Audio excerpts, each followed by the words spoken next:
Nobody celebrated your great-great-grandmother's birthday, not because they were poor or busy or cold, because nobody in the house knew which day it was.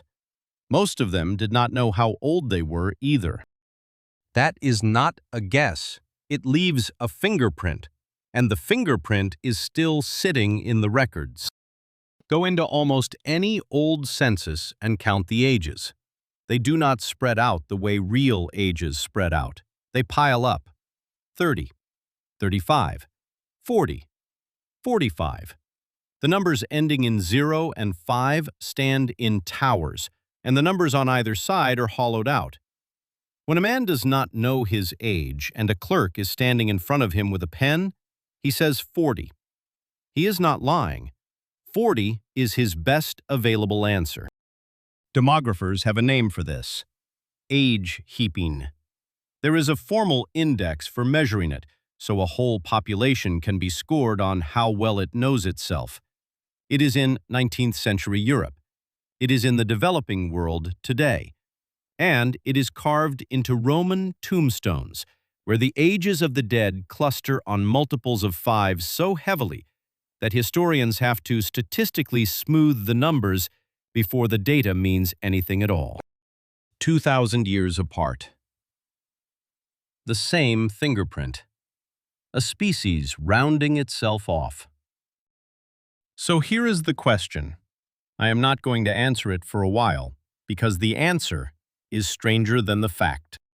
Every one of those societies had ages: children, adults, elders, a point where you could inherit, marry, be held responsible, be sent to war, all of it gated, all of it with a threshold. How do you run a threshold with no number? England used to answer that question in a courtroom, and the answer is one of the strangest documents in the archive. If your father held land from the crown and died while you were a child, the crown took the land and kept it until you came of age, 21 for a man. On your 21st birthday, you could claim your inheritance. Enormous sums turned on that date. There was no birth certificate. There was no register. So the court held a hearing called a proof of age. It summoned 12 men, and it asked them to swear how old you were. They did not produce documents. They produced memories, and the memories were specific. One juror remembered the birth because he had been driving a cart of red wine past the churchyard that day, and the cask was lost in the celebration. Another remembered it because it fell in the same week as a love day, a formal public reconciliation between two feuding families, the sort of thing a village turned out to watch. Others tied it to a fire, a wedding, a broken leg, a death. 12 men, each holding one hook, and together the hooks held a date. Read enough of these and something reorganizes in your head. Your age was not information stored inside you. It was stored around you. It lived in 12 other people, in the form of a wine cask and a reconciliation and somebody's broken leg. You could not check it. You could not look it up. If the village forgot, it was gone. Now, there are 3 reasons that world did not need the number. The first 2 are interesting. The third one follows you around. The first reason is that almost nothing in a life was gated by a count. It was gated by a capacity. An apprenticeship ended when the master judged the work good enough, not on a date. You married when a household could be afforded. You did adult work when you could do adult work. And in a village of 200, everyone could see whether you could. The body was the clock. 200 witnesses read it. The second reason is that the year itself was not the stable, countable thing it is to you. Ordinary people did not live inside a numbered grid running smoothly from the birth of Christ. They lived in the 7th year of a king, the year of the great frost, the summer the river came up. Time was a chain of events, and a birth sat somewhere in the chain, not on an axis. Asking a man for a number was asking him to convert between 2 systems, and he had never once needed the second one.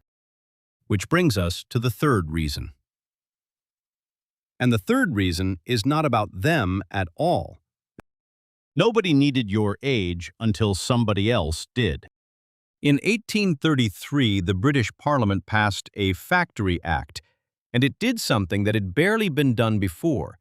It made a number into a law. No child under 9 was to work in a textile mill. It is a decent law. It is also practically impossible. And Parliament understood that almost at once. Because how do you enforce a number in a country where working families have no birth records? A mill owner says the boy is 9. The boy thinks he is 9. His mother is fairly sure. There is nothing to check him against. So the act did the only thing it could do.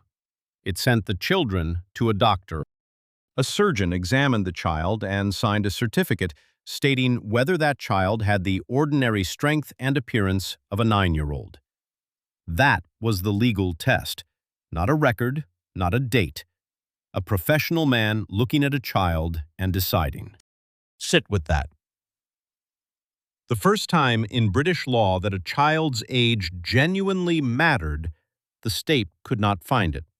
It had to estimate it by eye, from the body, exactly what the village had always done.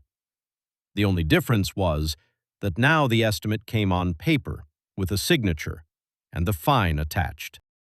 4 years later, in 1837, England and Wales began registering births. Now you might reasonably assume that fixes it. Registration starts, paperwork accumulates, and within a generation, everybody knows their age. Then, in 1908, Britain created the old age pension, payable at 70, and the entire problem came back at once. Because think about who was applying in January 1909. Anyone eligible was born around 1838 or earlier. And in Ireland, births were not civilly registered until 1864. Not one applicant was on a register that had not existed when they were born. So the claims were settled the medieval way. People proved their age by remembering a storm.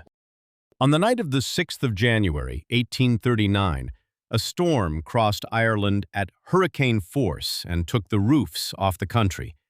They called it the Night of the Big Wind, and for 70 years it sat in Irish memory as the fixed point that everything else was measured from. When the pension arrived, the old counted their age from it.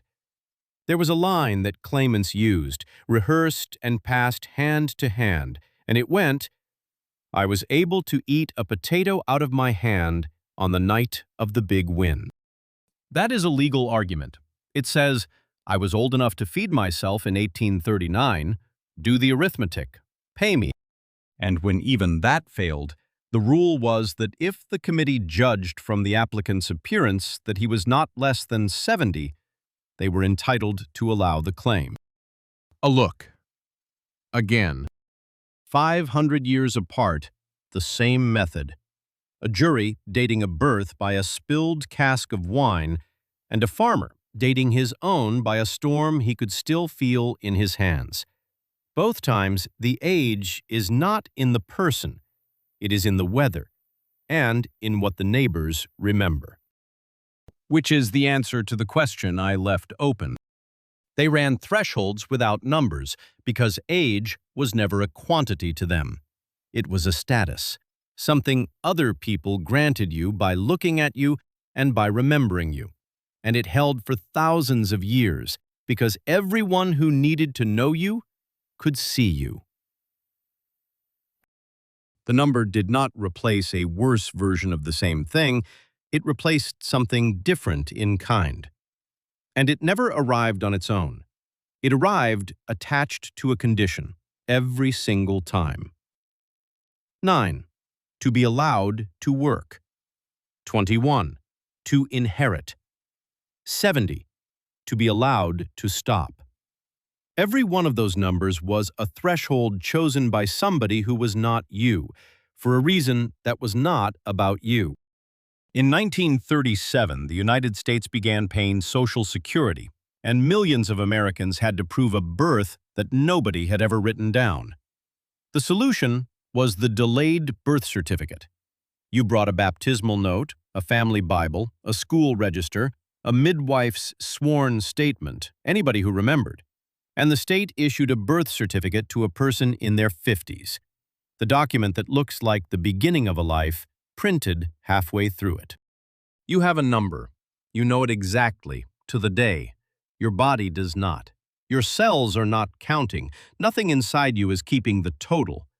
It is an agreement made in an office about a date, and you have carried it so long that it feels like something you are rather than something you were assigned. And it decides more of your life than almost any other fact about you. When you could leave school, drive, drink, be tried as an adult, be hired, be quietly not hired, stop. They did not know theirs, and it cost them almost nothing. You know yours precisely, and it is asked of you constantly. An old man in Ireland once proved his whole life with a storm he could still remember. You will prove yours with a number on a card. And nobody is ever going to ask you about the storm.